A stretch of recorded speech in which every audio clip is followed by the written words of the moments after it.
আলা ইন্না আউলিয়াল্লাহি লা ইয়ামুতুন বাল ইয়ান্তাকিলু মিন দারিল ফানা ইলা দারিল বাকা।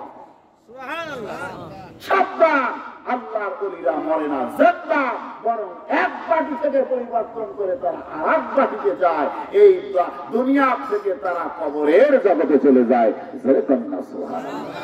হাসান প্রিয় ভাইজান আমার, আল্লাহর ওলিদেরকে যারা মহাব্বত করেন, ভালোবাসেন, ও সোনামুখ মুসলমান খরচ গাজীর নওজোয়ানেরা, এলাকার নওজোয়ানেরা, আবাল বৃদ্ধ বনিতারা, ও মুরব্বিয়ানে জামেরা, শুনে রাখো, জেনে রাখো, ইমানদার যদি হতে চাও অনেক কাজ করা লাগে, নবীকে মহাব্বত করা লাগে, আল্লাহর ওলিদেরকে ভালোবাসা লাগে।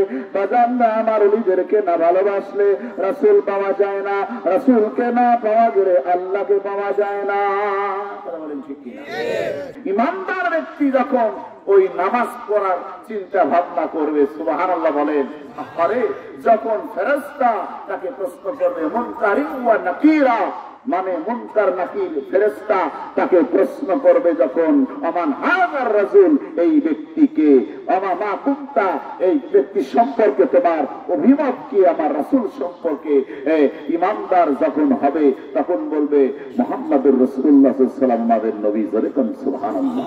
মোল্লা আলী কারী রাহমাতুল্লাহ মিশকাতুশ শারা এবং ইবনে মাজাহ শরীফের শরার মধ্যে আছে, শরহুল ইবনে মাজাহর মধ্যে আছে, হাত্তা ইয়াকশিফা, যেরকম সুবহানাল্লাহ, ইয়া নবী সাল্লাল্লাহু আলাইহি ওয়াসাল্লাম, আল্লাহ তাবারক ওয়া তাআলা তার কবরের পর্দাকে উন্মুক্ত করে দেবে।